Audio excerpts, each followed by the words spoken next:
Okay, 2 videos in a week. Clearly I'm an AI now. Revisiting some of my old YouTube work from a few years ago, a piece I did, a real day in the life of a freelance filmmaker back in 2021. I had a ton of fun with this, putting together just a calm, kind of organic, raw story in our little Portland home. And I've been waiting for the right moment to revisit this concept. We've now been living here in LA for like coming up on 2 years, probably a little overdue. So that in mind, perfect excuse to practice some cinematography, create some new frames, get a little creative here in our apartment. I think we managed to do a few pretty nice shots in here. I had a little bit of fun with lighting this. So for the camera, I shot primarily on my RED Komodo, but also a lot on the Sony FX30. One of the first things you'll probably notice, this is shot anamorphic. The shot here of Kylie and I in bed and waking up. Our windows in the apartment don't actually have like drapes or anything like that. It's just kind of this like draw curtain shade thing. And so I used a C-stand with an arm and just took some old curtains from our apartment, just these kind of like nice white fabric ones, and basically we have a new fake window. This was actually shot at nighttime.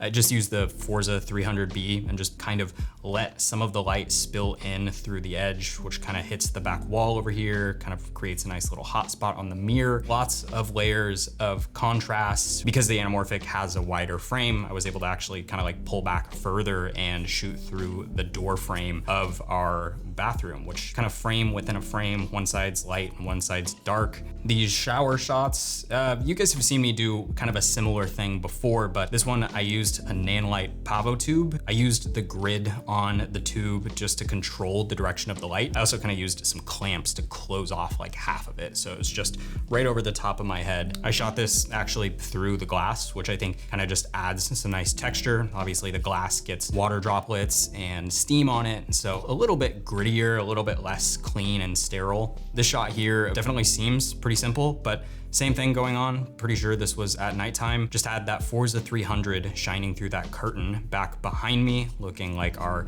bedroom window just first thing in the morning. Then this edge light, you might think that the window back there is providing this kind of on the side of my shoulder and my face. But that's like actually 12, maybe 15 feet away. To motivate that, I used the Pavo tube and actually just kind of put it like right in the doorway just behind me, just to accentuate that backlight, a little more visual interest, kind of really sell like this like bright morning look. The key light up here was actually just the overhead light in the bathroom. I normally wouldn't do something like this. I would try and create my own light source, but it kind of just happened to work pretty well. I just threw a black solid floppy up to get just like a little bit more negative fill, just a little more shape on me. Now, if I'm honest, one of the big things that kind of got my gears turning and excited to shoot this video, Laowa announced some pretty exciting new lenses and sent them to me to test.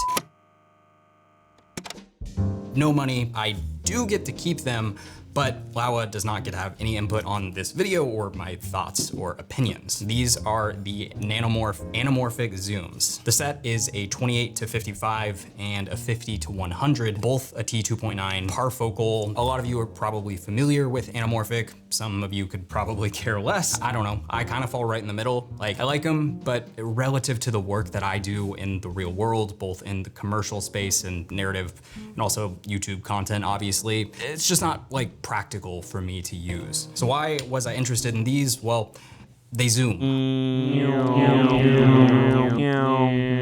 Some people might not realize, but anamorphic zoom lenses have fundamentally not existed for like under $30,000. Like, don't get me wrong, we're all familiar with budget anamorphic prime lenses, but zoom anamorphics at an affordable price, kinda a totally different ballgame. Okay, so the sponsor, not Laowa, but Storyblocks. For the longest time, I was one of those people who never really thought stock footage was all that necessary. But every once in a while, you're gonna run into a scenario where you literally are not able to capture the shots you need for a story. Storyblocks goes beyond just stock footage. They have tens of thousands of other assets. They have overlays, plugins, templates, music even. Pretty much every type of digital asset you could use use as a filmmaker, Storyblocks has. It's literally just one license that covers everything. There's no like confusing tiers depending on what kind of usage you need. Unlimited downloads and just at one fixed price. I didn't use Storyblocks in this video, but I do in pretty much every other one of my projects, including my commercial work. So if you're interested, you can use my link, storyblocks.com/Ryan Cower. Click the link down in the description. Supports me. If you guys do, keeps my career alive. So thanks, Storyblocks. It's kind of easy to fall into the trap of, trying to shoot in your home space and getting sort of glazed over at, what angles work, what the lighting is doing. To me, a really good challenge and a way I like to practice is totally rethinking the light inside of a space. This overhead shot of cooking breakfast, just, eggs in the pan, the light naturally in my kitchen, it never really gets any good direct light. Even in this wide shot here, you'll notice like I lit this, but the whole stove and sort of oven area just is like total shadow. I kind of brought my 6x6 diffusion that had some light from the 720B that was shining through the window that was lighting for the wide shot, wrapped it around a little bit closer. And then I also used the Forza 60B with a spotlight, just enough to where I was able to get like this little highlight in the pan, almost kind of making it look like a window is just out of frame left. Get the nice little highlight on the eggs. The continuity, if you really go through and look at all of these living room scenes, it doesn't really create the most like consistent light, but that's kind of the way to approach cinematography and lighting. It's not always to make the most perfectly consistent light, but how to make the light look best in each individual frame. That's why you'll often see that wide shots are lit very differently than close-up shots. They'll cheat the light in really close. Every once in a while, you'll catch even some of the pros at the top level making big lighting continuity mistakes. What? What the fuck? But yeah, I mean, this is YouTube, so I was pretty happy with this shot. I think it literally took me like 30 tries to get this plate to land right, and then also to get the sausage to like land in a nice spot.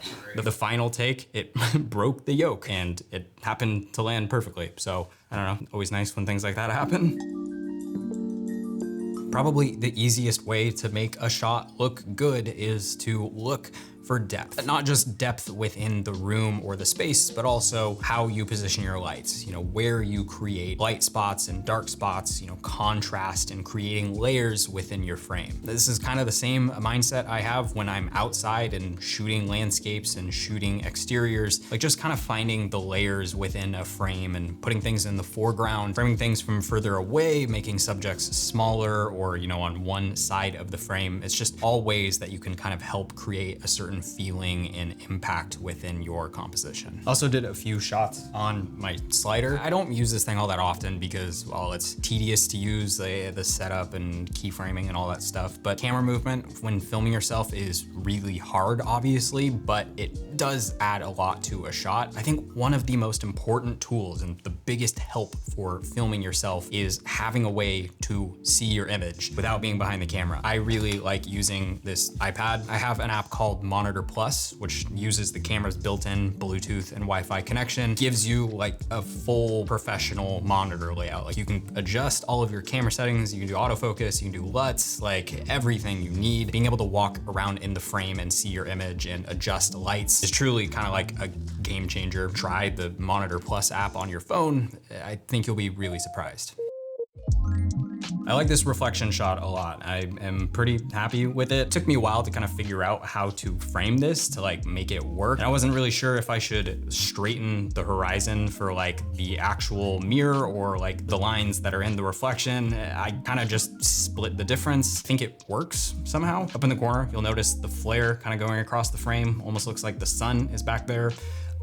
That's not. It was the Forza 60 with the spotlight actually just shining directly toward the mirror and into the camera's lens, which is why we get that nice streaky flare. The sun itself was actually like way over the building at that point. You'll kind of see from the shadows on the building that it wouldn't really make sense for the sun to be up in the corner and the building to look like this. But yeah, hey, it's cinema. Every time I want to shoot something in my living room, I never really know how to do it in a unique way because all the walls are white and we just have one bank of windows. Making light and creating shape in this space is always like kind of tricky. I ended up just kind of using a 720 and then a 6x6 silk diffusion inside and just kind of moving it around depending on which direction I was shooting. Little sun patch across the couch here. It doesn't really make sense. The sun never really goes that direction unless it's literally like 5 in the morning and then it goes past the balcony and the rooftop. So I use the Forza 60 with a spotlight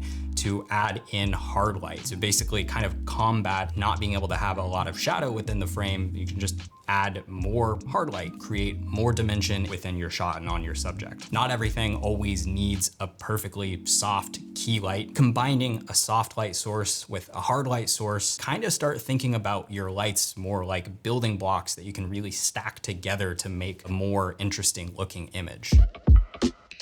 1.5x squeeze factor to some people might be a little bit boring, but the cool thing about that is on a normal 16:9 sensor, neither the Komodo or the FX30 have open gate. 1.5x de-squeezed comes out to like around a 2:4 to 1, which is actually the aspect ratio that like most people would recognize when thinking of anamorphic. The character of these things are clean, but like not too clean. It's funny, it seems like the words clean and vintage have been thrown around more in the last year than like ever in the history of lenses. I don't know, I find these to be really nice to shoot with. I mean, they're just kind of slightly soft when you shoot them wide open at T2.9 and a little loss of contrast in the center of the frame, which is definitely similar to the characteristics of non-modern glass. Once you close them down to like a 4, they do clean up really quickly. Chromatic aberration is definitely there when wide open, leaning a little bit toward purple and green. I do really like chromatic aberration, and you know, if I'm honest, it's pretty easy to just kind of key the purple to like more of a blue or a teal color, so I don't know, it doesn't bother me all that much. Now these come in like 3 different flare colors. I chose the silver, which I love because it kind of takes on the natural color of the light source. These are like, to me, some of the best looking budget anamorphic flares. Like they're subtle, but they're soft and they have a little bit of veiling color, a little bit of bloom to them, nice little extra shapes from all the lens elements. It does change a lot throughout the focal range and also when you're focusing. Sometimes it can actually shift the color of the image like a lot. I personally like the 28 to 55 a little bit more just because the close focus on this thing is crazy. Anamorphic lenses traditionally on average 2, 3, even more feet is about the minimum you'll see, but this is literally 17 inches. You can get some really nice looking close-up shots with this. They're parfocal, which is amazing. To me, it's kind of like a necessity on any cinema zoom lens, but the 50 to 100 also looks amazing. Both of them are subtle with distortion, a little bit of pin cushioning where the frame kind of squishes inward. They have an interchangeable mount. The set comes with a nice hard case, the shims, all of that stuff. I'm excited to shoot some more stuff on these because zoom flexibility with an anamorphic lens is pretty incredible. So Laowa, well done. That's all I have for you guys. Thanks for watching. I'll see you in the next one.